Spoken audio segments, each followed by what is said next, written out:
Hey there, my name is Ash T, and on this episode of The Dropouts, I have Vaneza Pitynski, who has an interesting story because she went from actress to digital marketing and then back to acting. So, Vanessa, thank you so much for coming on. I'm excited. Yeah, I'm really excited. I'm going to be excited the whole time. Tell me where you're from originally. So I was born and raised in Whittier, California, which is about 30 minutes east of downtown. Okay. And what did your parents do? So my mom worked in corporate America, and then my dad was like house production for Ralph Edwards' Stu Billett. So he did People's Court.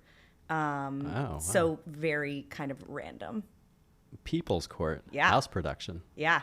Huh. Yeah, so he oversaw basically like the whole estate and, managed calendars, ran errands, managed a team. And then my mom was also kind of in that similar vein for like an investigation firm. Okay. Also doing kind of like management. Safe and stable jobs. Oh, I'd yeah. say. Corporate and stable. Yeah, gotcha. And as a kid, when you saw your parents in these jobs, were you like, I want to do that when I grow up? I want to be a manager. That's an interesting question because, they had the typical 9 to 5. Right. So they were up at 6 a.m, having their breakfast, going on a walk, getting ready, going to work. They carpooled together. So my mom worked in downtown. My dad worked in Beverly Hills. He would, cutely drop her off, go to his job, pick her up. And, my great-grandparents lived with us, which I was really fortunate about, to have. And they kind of did a lot of the raising, like taking us to school. And my parents were just working and wanting to, like, be established. So I don't think I saw it as something I wanted to do. I don't think it was a concept that, I strived for. Right. Okay, so what were your dreams when you were thinking about what you wanted to do in life as a kid? I mean, I loved dressing up and playing, and, there are VHS tapes galore of me performing every Disney song under the sun with my little sister. Like, I was You knew you a wanted ham. to be an actress. Yeah, Okay. for sure. All right. So you got an early acting work, like, how old were you? So I was 5, wow. 5 or 6, and it was a really random story and discover situation. But basically what happened is my family and I were in Palm Springs. It was, I want to say, Memorial Day weekend, and we were sitting at a pizza shop. And I have a younger sister. We're 15 months apart.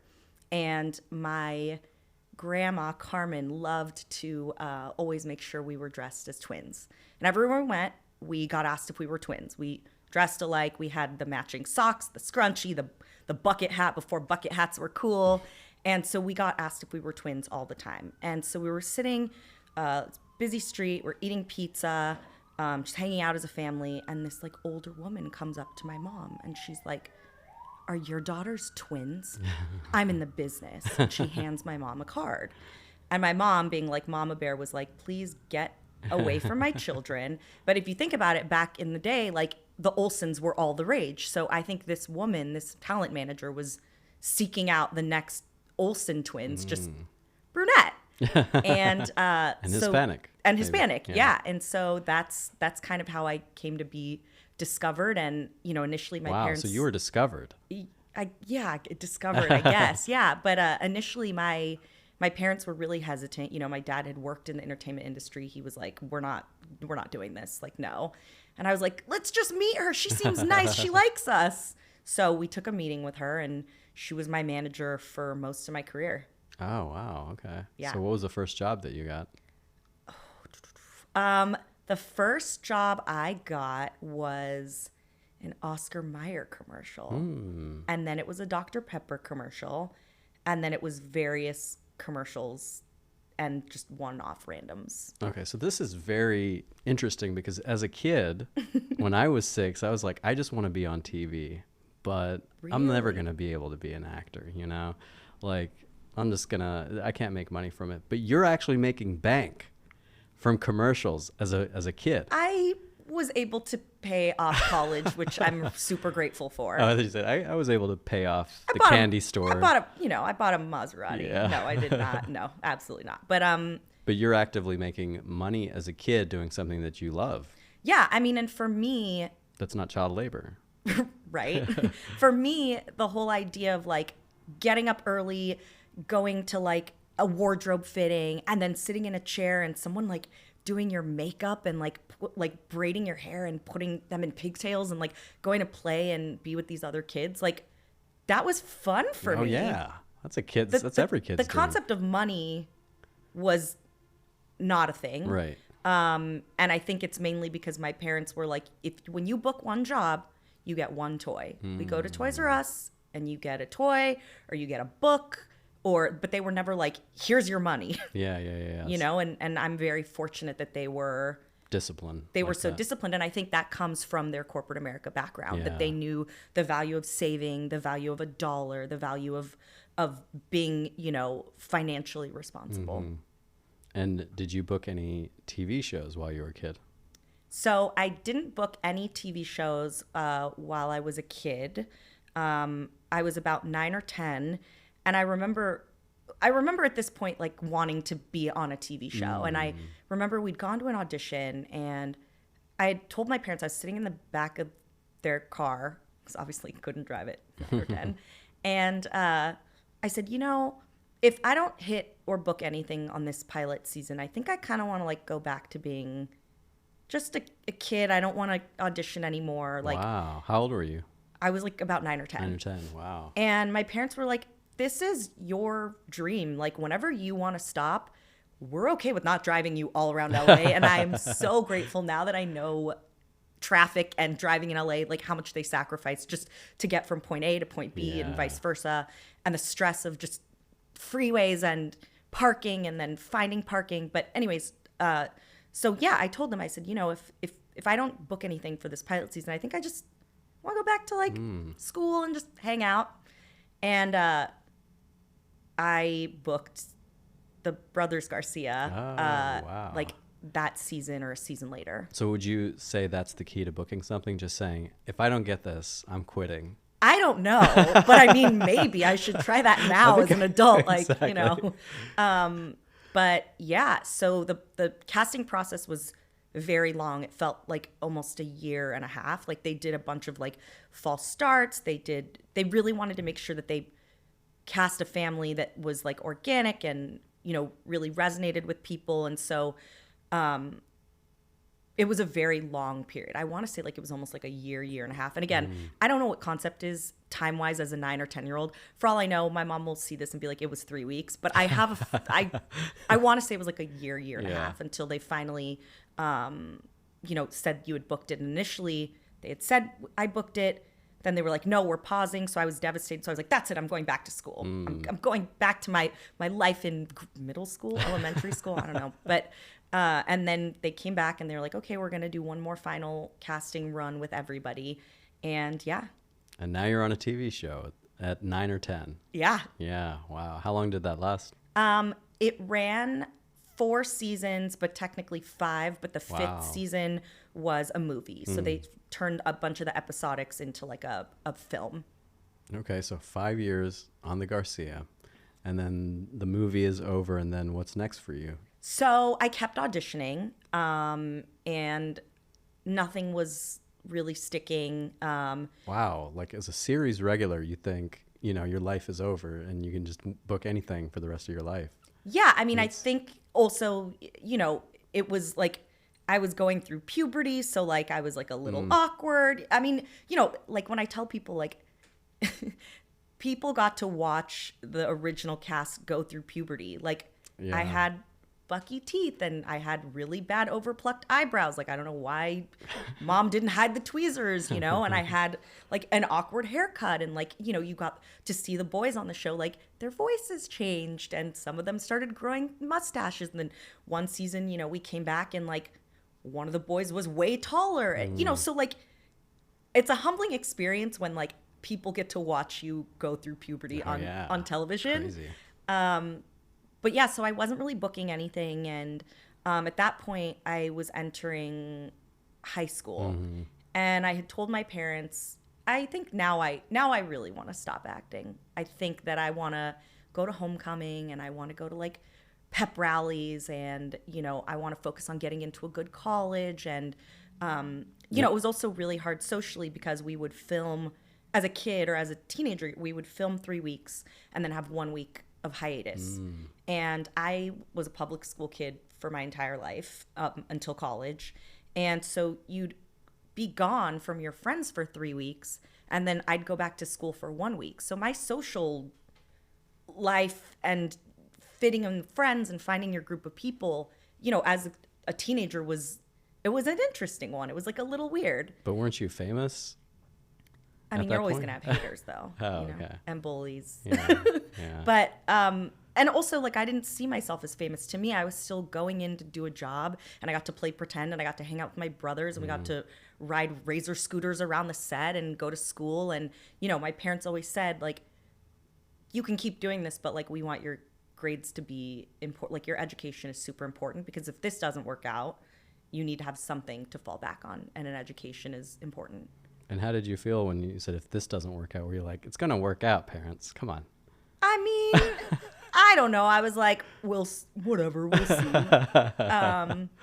But yeah, so at that point I was like, okay, I really, I want to go to the pep rallies and go to my high school and, develop those relationships with friends.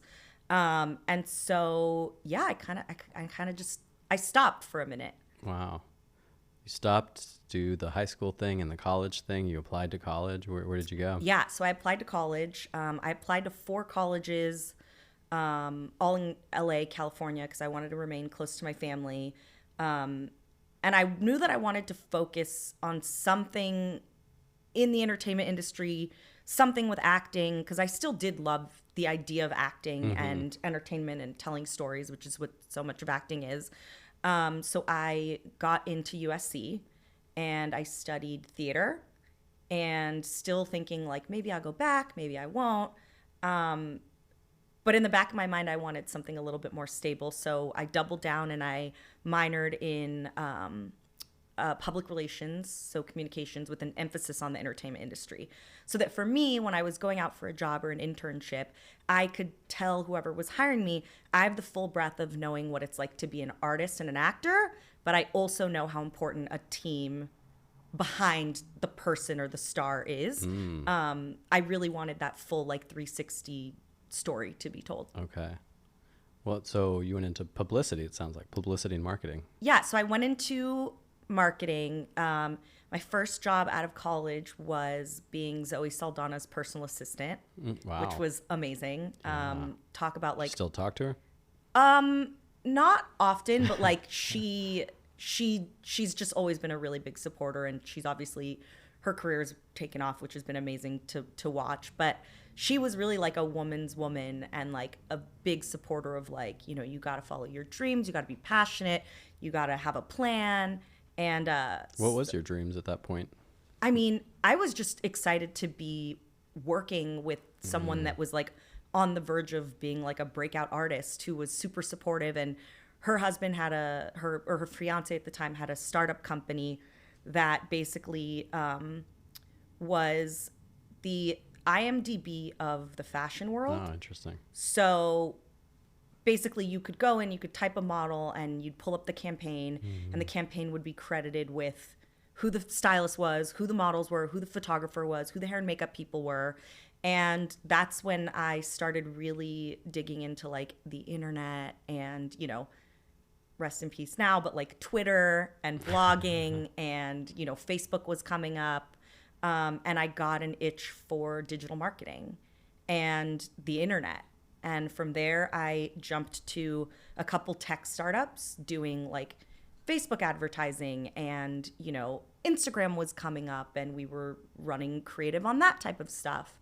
And then I feel like this is a very long career pathway to whatever is happening now. But from there, I went into the music, music marketing, and I was at 19 Entertainment / Management, and they were the company that did all of the digital marketing for American Idol.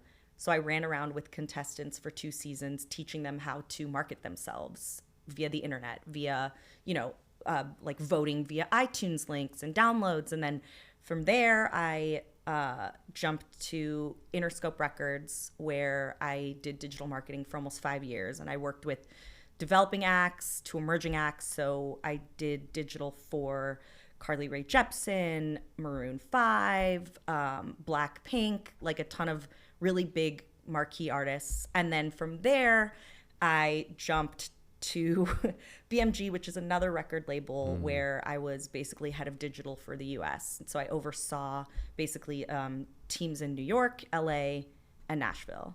And then that's when I got the call. But before the call, I want to ask you this. How many years were you in this marketing world? I mean, over 10. 10 years. So in those 10 years, were you still auditioning for things? Or No. No, you were done with acting. I was done. Did you miss it? No. You didn't miss being on camera or auditioning or nothing? I did not miss being... My idea of acting was going into a meeting and being like, here's what we need to do. Here are the numbers. Let's go. Let's crush it. That was my idea. I mean, not acting, but like So performance. You found another passion. Yeah. As a marketer. Got it. Yeah. And you're enjoying your life, but then you get a call. And what was that call for? So I get a call in 2018 from the creator of the Brothers Garcia. And he says, we want to get the cast together to just do a little like a side video so that, he's like, I promise I'm working on a reboot. We want to get everybody together. And this was summer of 2018. And I was like, yeah, whatever. Like, I'll drive down to your house. I'll hang out with the cast. I'm excited to see my brothers and my mom and dad. Like, that's going to be awesome. And was it, yeah, whatever, I don't care about acting, I have this other job? Or was it, yeah, whatever, I don't believe that's going to happen? Yeah, whatever, I don't believe that's going to happen. Because I that show was such a pivotal part of me growing up that, like, if it happened, like, holy moly, amazing. But if it didn't, wasn't meant to be. So, yeah, whatever, I'll meet you. So we all hang out. Everything's, nobody's skipped a beat. It's like we never apart. It was great. And that was 2018. And he's like, we'll keep in touch. Talk to you later. I was like, adios. And that was that. And I went back to Interscope. Back to Interscope. So that was, okay. I was still at Interscope at that time. So yeah. I was like, back to Interscope. A few of my best friends were like, how was that? And I was like, it's fine. Got to go to a meeting. Bye. Like nothing had happened. And yeah, so that was 2018. How far were you up the Interscope ladder at this point? I was senior director. So I had a coordinator, and then I had a roster of just amazing artists that I absolutely loved. So it's safe to say you're a big deal at this point.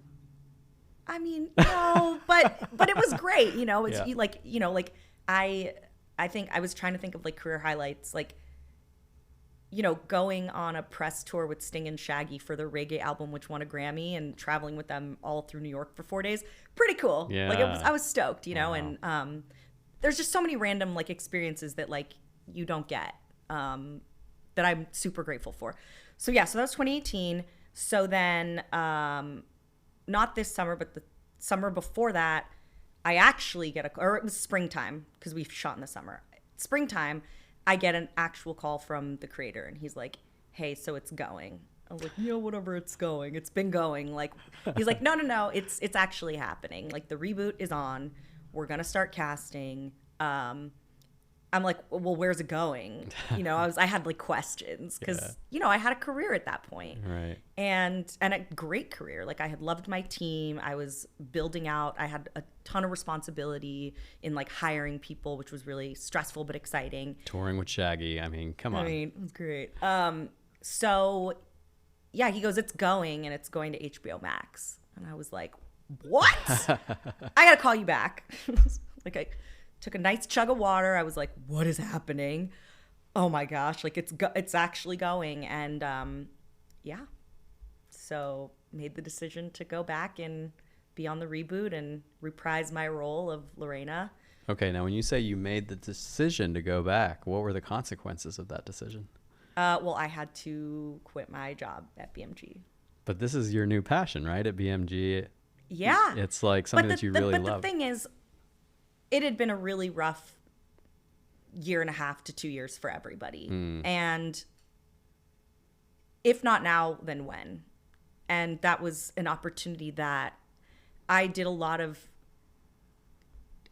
of deep conversations with mentors, with friends, with my mom and dad who had been so close to the original project. And, you know, they were like, if you don't do this, you're going to regret it. Like, this is a once in a lifetime opportunity.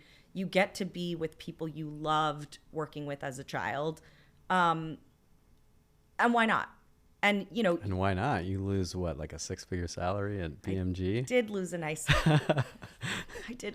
And a corporate card and an expense account. You know, there were a lot of like variables that I obviously had to consider. Yeah. But, you know, I remember going to happy hour with a couple of my best friends, and they were like, you're going to have fear of missing out when this comes out and you're not a part of it. And, you know, I called my mom. I was like, what do I do? And she was like, dude, this character is you just dialed up a ton of notches. You'll be fine. You'll figure it out. I was like, oh, okay, cool. So I made the decision, and I gave them notice and packed up my stuff in 2 weeks and went to Mexico for almost 4 months. Were you ever scared to do this? Oh, beyond. And, you know, I think everything exciting that has ever happened in my life, whether it's a job interview or an audition or having to do a speech in front of people or do a PowerPoint presentation on an artist, like, there's always an ounce of fear. But I think that's like a good thing, because I think if there's not a little bit of fear in what you're doing, then I don't think the payoff is ever going to be that exciting. Right. But I was scared. Like, I was on the plane with, you know, Jeffrey, and we were sitting, and the wheels touched down to Mexico, and I look at him and I grab his arm, and he looks at me, and I go, there's no turning back now, is there? And he was like, I don't think so, sis. I was like, okay, well, we're all in this together now, so let's just figure it out. The next 4 months of your life. Yeah. It's going to change. Yeah. And so now what's next for you after finishing Brothers Garcia? So we are, knock on wood, waiting for a season 2. And if that does not happen, I will most likely go back into marketing. No more acting until the next opportunity comes up. Yeah, until a next random opportunity comes up that I am just so fortunate to not be able to pass. But, you know, this was, like I said, a once in a lifetime opportunity, and I'm beyond grateful. But this was just, if you would have told me when we wrapped and we got told that we weren't coming back for another season, I never in my life would have thought, literally almost 2 decades to the date, that I would come back and see my mug on HBO Max with child, let alone, and husband, and like a full new addition to the cast. Yeah, it's a beautiful thing that Yeah. happened.